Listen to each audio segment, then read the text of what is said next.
Occupational English Test. Listening test. This test has 3 parts. In each part, you'll hear a number of different extracts.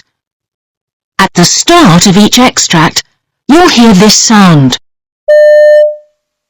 You'll have time to read the questions before you hear each extract. And you'll hear each extract once only. Complete your answers as you listen. At the end of the test, you'll have 2 minutes to check your answers. Part A.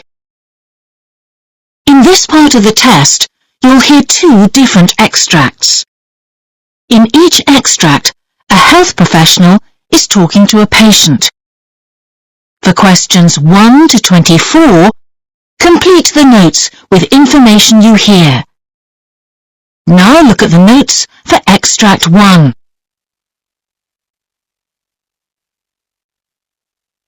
Extract 1, questions 1 to 12. You hear a sleep specialist talking to a new patient called Georgia Douglas. For questions 1 to 12, complete the notes with a word or short phrase. You now have 30 seconds to look at the notes.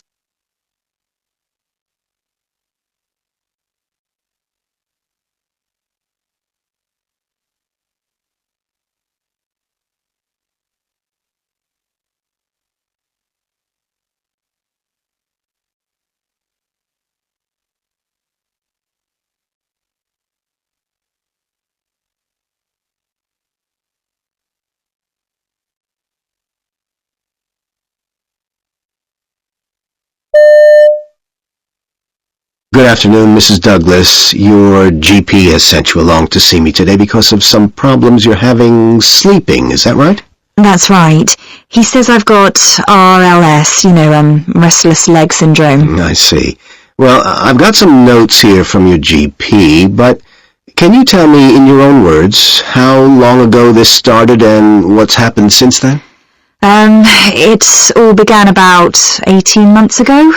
I got this strange sensation in my legs. It was like a burning feeling, not on the skin, but inside the legs, in the muscles, and it was really uncomfortable. Then after a few weeks, it was as if there were insects moving about inside my legs. Oh, it was horrible. Yeah. I was fine during the day, but it started up every night as soon as I went to bed. And then it was hard to get to sleep, what with this funny feeling in my legs. Did anything help to relieve the feelings you had? What made it better, at least for a few minutes until it started again, was moving my legs. But it got to the point where I just had to move my legs. It was uncontrollable. That's the only way I can describe it. Eventually I'd get to sleep, but not until 2 or 3 in the morning. And my husband said that even then I was moving my legs at very regular intervals. And that kept him awake, of course. He'd lie there waiting for the next time I moved. It got us both down, and I was more and more tired. And colleagues noticed that I was sleepy at my desk. I'm an accountant. One day I even nodded off in a meeting. Someone had to nudge me to wake me up. It was very embarrassing. So eventually I just had to go to the GP, who said it was RSL. Right. And did your GP give you any advice on what to do? Well, he said to try to keep cool at night and use light cotton sheets rather than heavy blankets or a duvet. I'm not sure that has made much difference though, because I certainly can't sleep if I get cold. The other thing he mentioned was doing some massage. I do it myself, and it does help to reduce the feelings. I do that before I go to bed each evening, but I can't do it whilst I'm asleep. Oh, and I've been relying more and more on black coffee and energy drinks during the day to help me stay awake, and he said to cut back on anything containing caffeine if I wanted to get a good night's rest. But then he also did a blood test for iron deficiency, because he was talking about putting me on tablets for that. But the blood test was fine, so that's not the cause of all this. I see. And how is your health, generally? Fine. I don't smoke, and I'm not overweight or anything. At some times of year I use antihistamines, because I get bad hay fever. It's the pollen, you know. My GP asked me if anyone in the family had ever had the same problems, but I don't remember anything like that at all. Although I mentioned that my father had type 2 diabetes, and he did say that there's sometimes a link there, but he checked and I'm not diabetic. So, what are you hoping that I can do for you?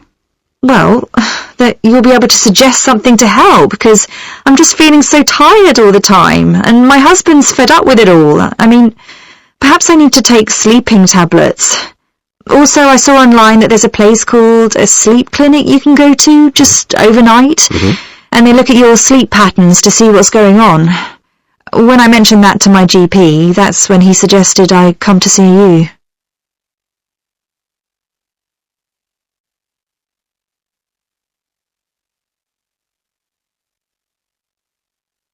Extract 2. Questions 13 to 24. You hear a GP in a student health centre talking to a patient called Jason Bosworth. For questions 13 to 24, complete the notes with a word or short phrase. You now have 30 seconds to look at the notes.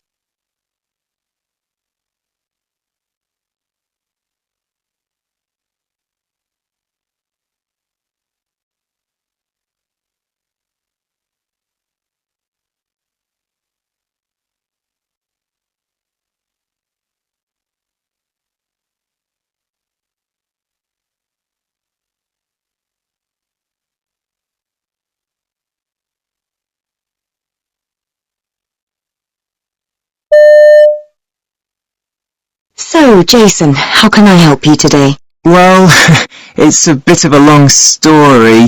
I think maybe I should have come to see somebody before, you know? Or perhaps I should have gone to the hospital when it first happened. I don't know. Okay, well, let's start at the beginning. How old are you? Oh, I've just turned 21. I'm in the final year of a sports science degree. As you can imagine, I get plenty of exercise. I'm generally fit and well, or at least I have been until now, and I've not been plagued by injuries at all, not like some people on my course have, so I guess I've been lucky. I see. So, what's happened to change that? Well, what happened was, I was out cycling.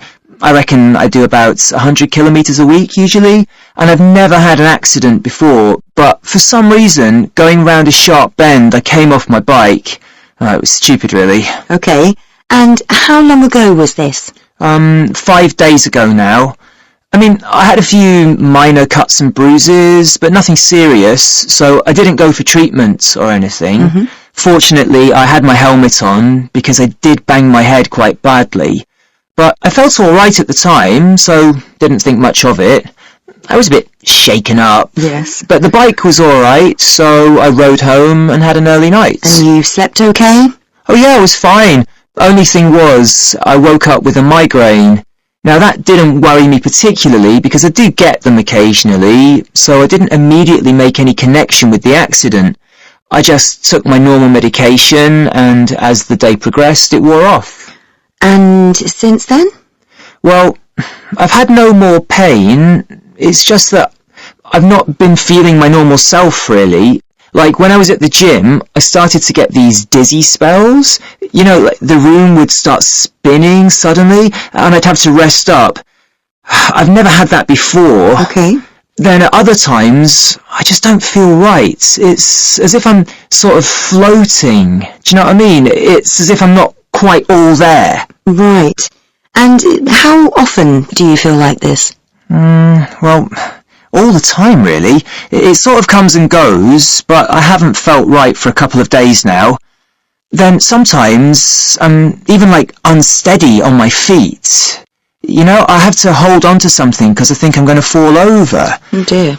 Maybe it's just a feeling, but it's not really like me. Then, yesterday, I got home and I couldn't find my keys. I went through all my pockets and really started to panic because I thought I must have dropped them in the street or something. Then I remembered that I was wearing the little backpack I use when I go jogging, and that's where they were. I mean, I never put them in there. I had no memory of doing that whatsoever. It was weird. Okay. And has anyone else noticed a change in you at all? Yeah, I went out for dinner because it was my friend's birthday. We went to this really lively restaurant in town, and the noise started to get to me.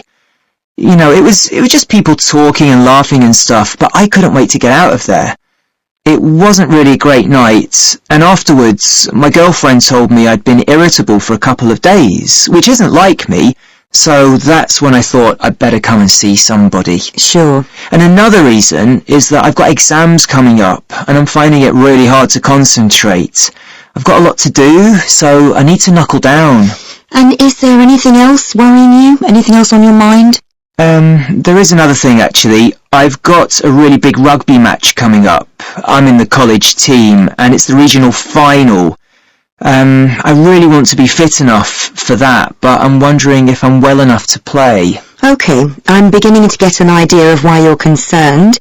What I'd like to do next is to run some tests.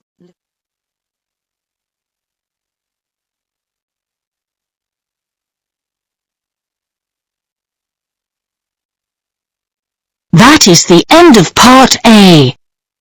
Now look at Part B.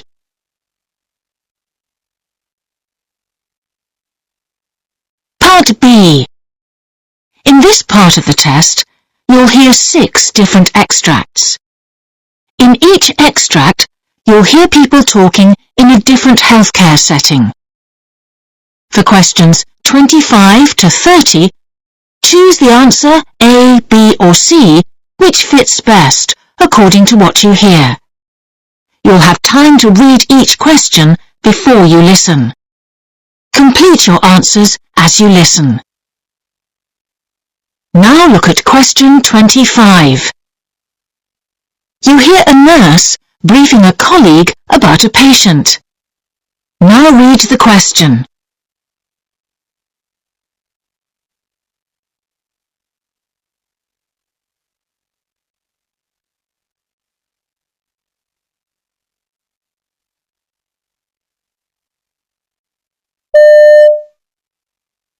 Okay, this is Linda. She's a 60-year-old female who was admitted through emergency with chest pains today. She's abnormal ECG with a negative troponin so far, and she's reporting a 5 for her pain. That's down from 8 on admission. She's on a cardiac diet, so she's nil by mouth from midnight, and she's okay with that. Tomorrow morning she's down for a stress test. She has a right forearm 20 gauge with normal saline at 75. Linda's alert and oriented, and she can ambulate with assistance. She did report some dizziness in the ER, so we have a falls risk wristband in place. She's aware that if she needs to go to the bathroom, she needs to press the call button, but she's a bit resistant to the idea, so you need to keep an eye on her. She's also got 2 milligrams of morphine available for pain as needed every 4 hours. Okay.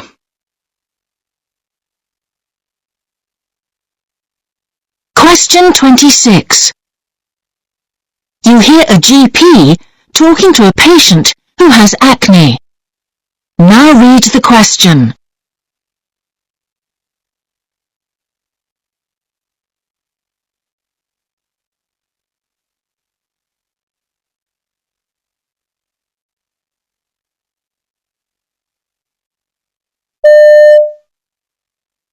So how can I help you today? Well, basically, I've got a bit of acne, Doctor. I mean, I had it as a teenager, and I was given some cream which seemed to do the trick, but I can't remember what it was called.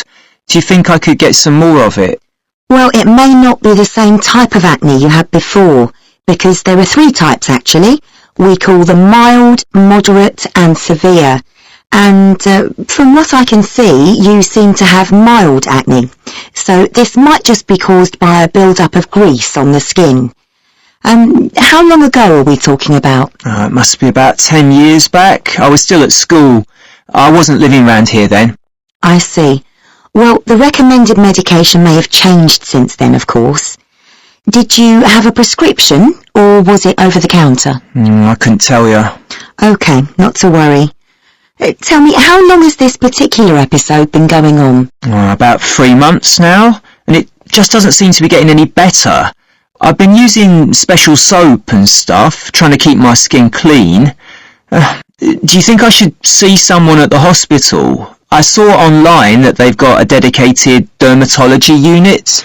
Well, I think there are a number of things we can try before we need to think about that. So let's start by discussing which soap you'll...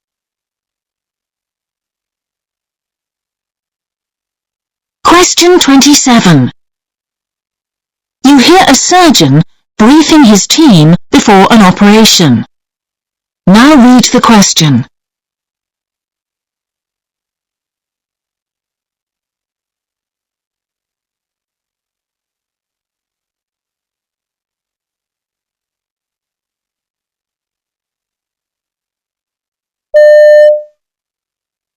Our first patient of the day is a repeat laparotomy.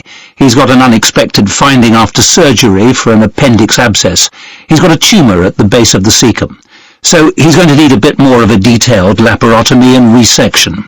I suspect we're going to have to convert to open surgery sooner rather than later. I wouldn't open a lot of laparostic instruments at this stage, though. We'll just see how it looks. It's a couple of months since he had his original surgery. So just an entry port and one other? Yes, that's right. We don't expect any anaesthesia problems at the beginning because he's fairly fit and well, except for his epilepsy, which is under very good control. His BMI is also 35, but it shouldn't affect us. We don't need the obesity bed for him.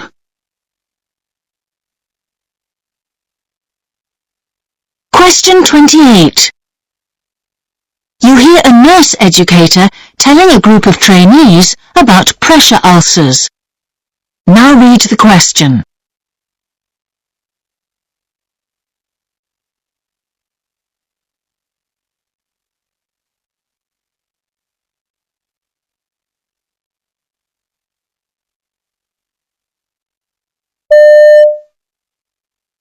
As we saw last week, adult hospitalized patients are given the Norton scale to establish the risk of pressure ulcers.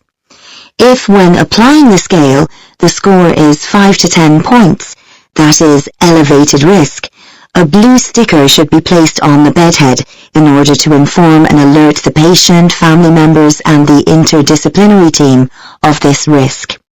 Once the patient is placed at blue level risk, the patient and the family must be informed of the care plan established to mitigate it, and a special clock will be placed at the bedside to prompt changes in position.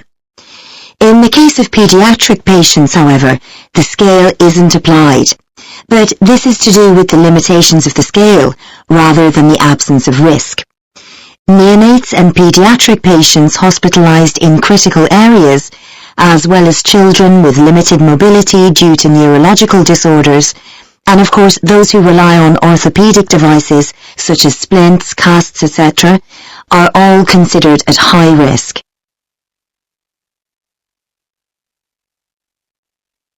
Question 29. You hear a GP talking to a patient. Now read the question.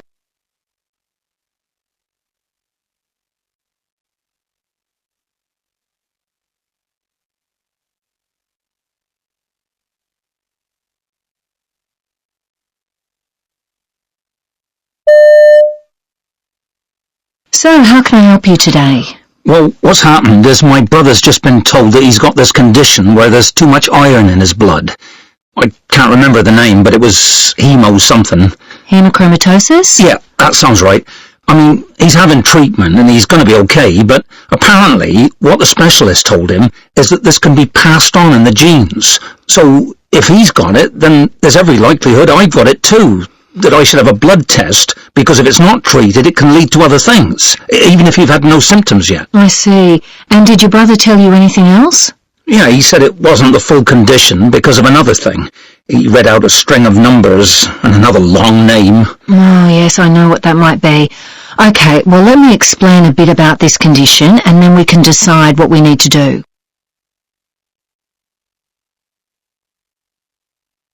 Question 30. You hear two nurses conducting a handover at the change of shift. Now read the question.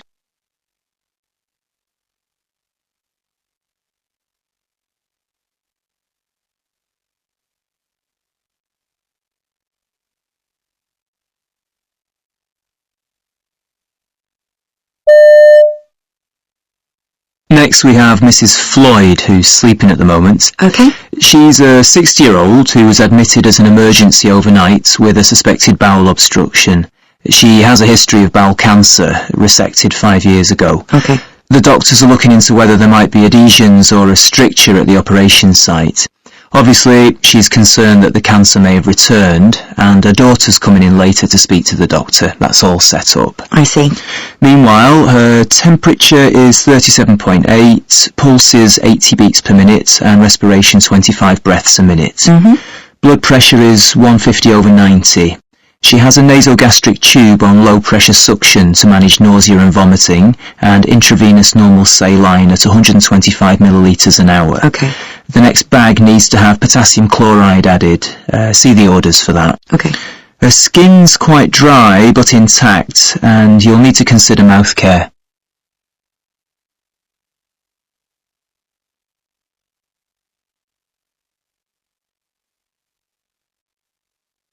That is the end of Part B.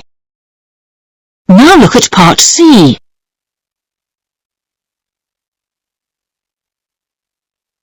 Part C. In this part of the test, you'll hear two different extracts. In each extract, you'll hear health professionals talking about aspects of their work. For questions 31 to 42, choose the answer A, B or C which fits best, according to what you hear. Complete your answers as you listen. Now look at Extract 1.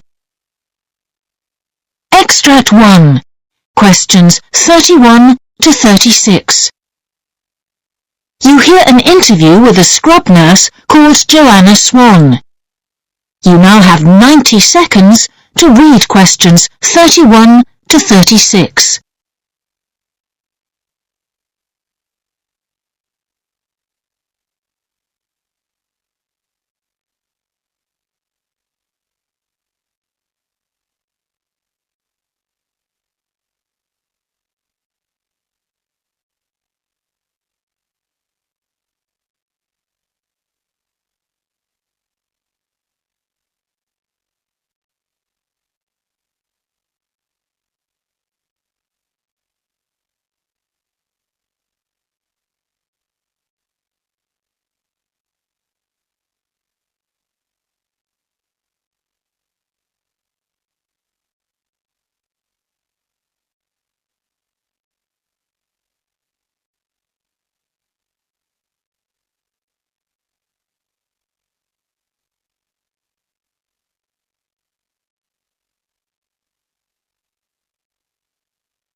Today I'm talking to Joanna Swan, who works as a scrub nurse in the operating theatre.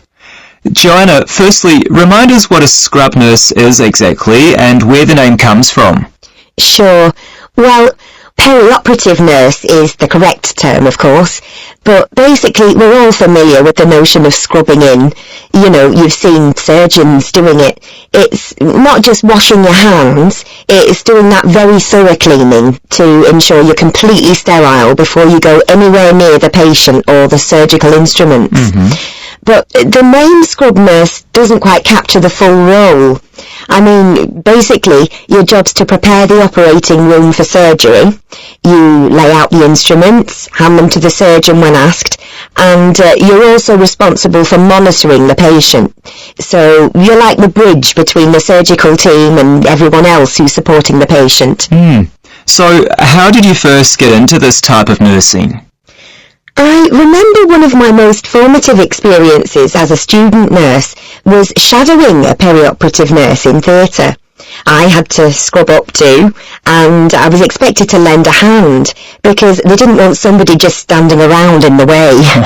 It was all new to me, and I was worried how I'd react. I was fine around blood, but I'd never seen a wound being created before. It was a 30-minute hernia op, so nothing special, but it left a deep impression on me. Then later, when I'd reached the stage in my career where I was up for a challenge, that image came back to me.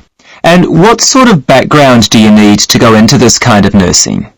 Well, you can do specialist courses, but I think what's crucial is having a fair amount of nursing experience, particularly in critical care settings.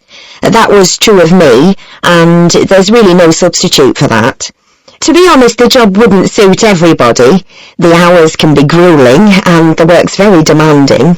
You can't just pop out to the bathroom or have a snack when you feel like it. And you're stuck in a small room with some quite strong personalities who are also under pressure. So it's a very intense environment, but also a very rewarding one. And what skills does it call for? Well, basically every second counts. You've got to be very efficient and able to think ahead and get things organised. You know, what needs doing immediately, what can wait a few moments, what you need to do now because you might not get the chance later, and so on. I mean, that's the kind of thing you can train somebody for up to a point, but to do it well, you've got to be in the mindset to start with. Attention to detail is crucial, and if that's not how you are, then you're not going to be right for the job. You have to be there mentally 100% as well as physically. And I guess the idea of the team is really important in theatre. Indeed. It's got to be part of the system. I mean, especially when you're on call, you never know who you're going to be working with. For an operating theatre to run smoothly, there's got to be clear communication and coordination between everyone concerned, because it's the collaboration within the team that keeps patients alive. In my hospital, to promote team spirit, we set great store by meetings. The pre-operative briefing, of course, but also meetings to discuss issues and generate new ideas. As a nurse, it's great to feel that your voice counts, and that's not always the case in medicine, so for me that's a big plus. We also take opportunities to debrief staff after difficult events. I mean, that's crucial too. And what about the interactions with the patients? Well, some people have the idea that in the operating theatre you're going to be having just mechanistic interventions on patients who are in no position to respond or interact with the nurse, that you're just providing support to the surgeon and the anaesthetist. But these days, theatre nurses are required to have a holistic, patient-centred approach to care, and this extends beyond the period of the patient's actual surgical experience. Pre-operative visitings become the norm, so that patients see a familiar face when they come in for treatment, and this can really reduce stress levels on the day for the patient. For me, this is a really positive development, and I'm always keen to take on that role.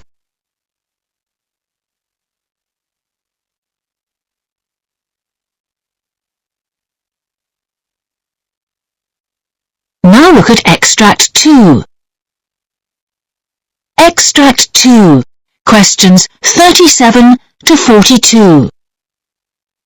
You hear a junior doctor called Graham Holder giving a presentation on the subject of hand transplants. You now have 90 seconds to read questions 37 to 42.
Good morning, my name's Graham Holder. I'm a junior doctor here at the hospital. The subject of my presentation today is hand transplants. I'm not a specialist in this area and I have no direct experience of it, but I've always found it fascinating and I'd like to share my interest in it with you. So, first of all, what is a hand transplant? Why is it better than prostheses?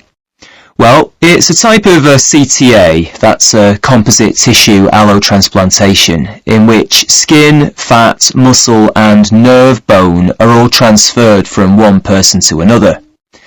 To date, it's largely been used to treat patients with both functional and aesthetic deficits that can't be dealt with by conventional methods, but this is changing. The mainstay of treatment for amputated limbs has long been prostheses, but patients often reject them because they only provide limited mobility and function, and they can be uncomfortable. In theory at least, transplanting a complete part should give much better results than even the most advanced prosthetic technology. So, more and more upper limb transplants are being performed around the world every year, and this is largely thanks to new and more powerful immune suppressive drugs. The strategies in use have been derived from the experience of transplanting organs, especially kidneys, and this has also informed the choice of drugs. Slightly higher amounts of immune suppression are used with a potent induction, followed by a low-dose maintenance regime. This regime can be supplemented by short courses of intensive therapy to overcome any episode of acute rejection. The survival rate of both patients and grafts under this regimen outperforms that for all other transplants. That's actually pretty impressive. At least one episode of rejection is recorded in 90% of cases, however, despite the immune suppressive protocol, and this is much higher than with kidney transplants. One reason for this is that hand transplantation represents a visible graft. That means you can make an immediate diagnosis of rejection based on minor changes in skin appearance, even though this has to be confirmed by a biopsy. If patients adhere to the regime, however, rejection is generally reversible. One of the challenges of hand transplantation is to achieve the delicate balance that prevents rejection whilst at the same time protecting patients from the direct toxicity of the medicaments. But this seems to be working, and infection is actually the commonest complication. So, what happens during a hand transplant operation? It's a 6-hour procedure which involves 2 separate surgical teams. One removing the hand from the donor and the other working with the recipient. Bones are joined with titanium plates and screws. As with other bone grafts, they should eventually heal together, but the plates are left in to ensure stability. Surgeons then connect key muscles and tendons before tiny blood vessels are connected using surgical microscopes. 3 major nerves are then attached, followed by large and small veins. Once blood is circulating, the recipient begins to feel the new hand. A recent case attracted a lot of interest in the UK. It was a bilateral transplant for a man who'd lost both hands in an accident at work.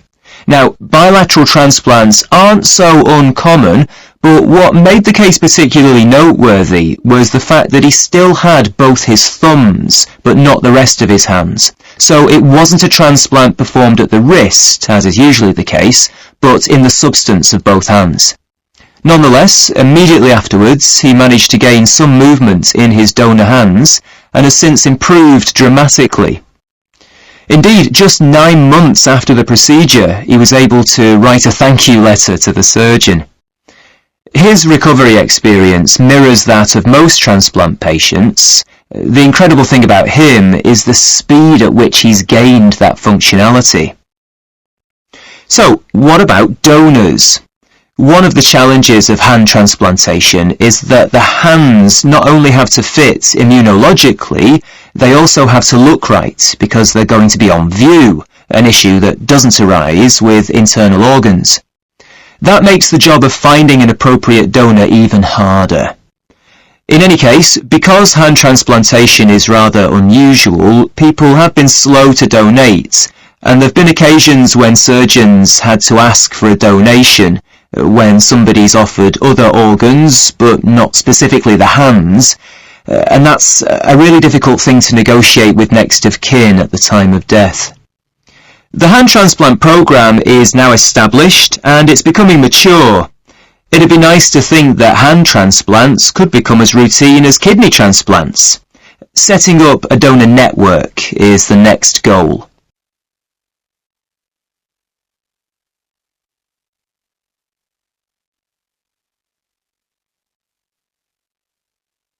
That is the end of Part C. You now have 2 minutes to check your answers.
That is the end of the listening test.